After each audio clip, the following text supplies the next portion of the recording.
Chittagong city corporation নির্বাচন অবৈধ ঘোষণা করেছে আদালত। সেই সঙ্গে বিএনপির মেয়র প্রার্থী ডাক্তার শাহাদাত হোসেনের দায়ের করা মামলায় তাকে মেয়র ঘোষণা করে আগামী ১০ দিনের মধ্যে গেজেট প্রকাশ করার নির্দেশও দেওয়া হয়েছে।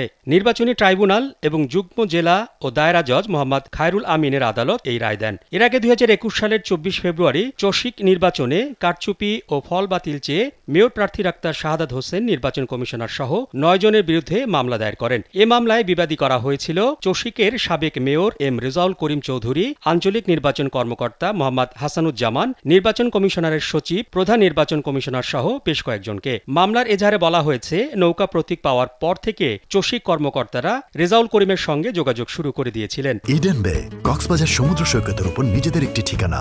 মাত্র ৫ লাখ টাকায় আপনিও হয়ে যেতে পারেন এই হোটেলের মালিক।